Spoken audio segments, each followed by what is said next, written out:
I have decided that I'm going to take the truck down off of the quick jack lift and use the floor jack and a set of jack stands to pick it up to give me more room to pull that transmission out, because it's all I can do to fit in between the quick jack lifts on my creeper without taking a transmission jack in there with me and trying to work around it. So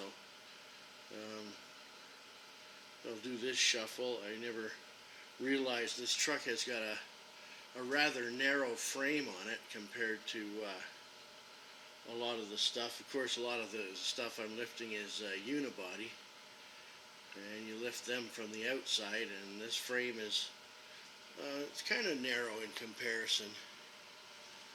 And so anyways, let's get at it and see if I can get this back up in the air again this afternoon. Let it down, put her back up again.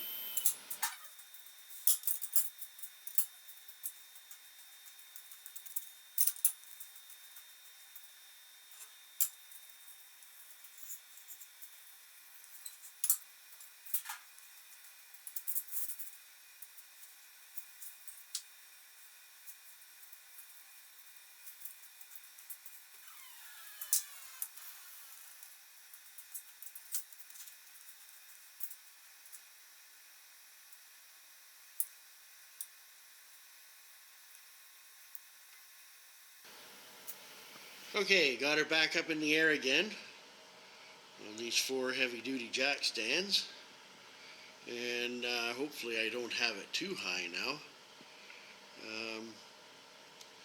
There's always a chance I might have to drop it down a bit because I'm not so sure if my transmission jack is going to be able to reach that, but it should, I think. Should reach up that high. But we're going to find out anyways. First order of business, though, before we pull the transmission, I think I'm going to lower the motor down, take those shims out, and the drive shaft's got to come out, the shifter's got to come out.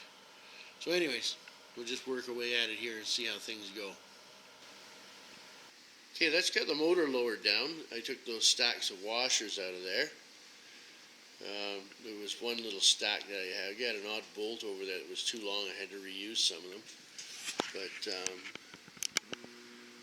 as you can see, that's where those stacks of washers were, between the block and the motor mount, and back there as well. And I think it makes a difference. It looks obvious to me that it's sitting down lower, and that might even give me a little more room, hood clearance, to run the tunnel ram with the two 600 Hollies on it.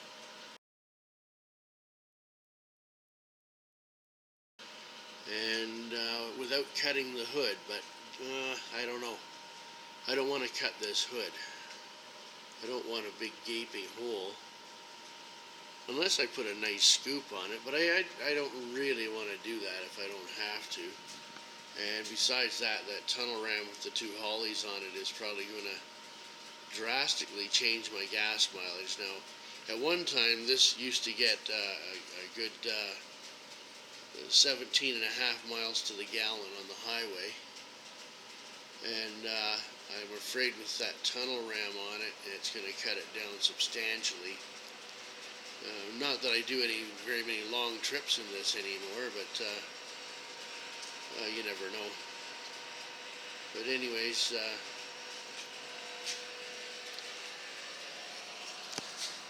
I had to jack the motor up with that bottle jack to slip the washers out of there, and then let it back down and put the bolts back in.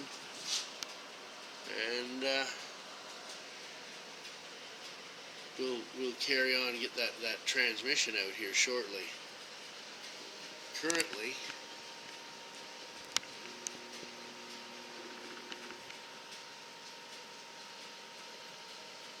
I'm late for lunch.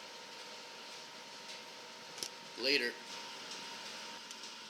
I ran into an issue with these motor mount bolts bottoming out in the hole in the where it goes up into the block. So I managed to scrounge a couple other ones. Actually, there's four other ones here that are shorter, and they're actually the right bolt for the job. And I stole them out of this motor. It's a spare 302 that I was planning on building another hot 302 someday. But it's always good to have a spare bullet sitting around just in case you need it. Anyways, pitter patter, let's get at her. Well, since I pulled this motor out, I got what I wanted off of it, and I decided to throw a few parts on it just for fun.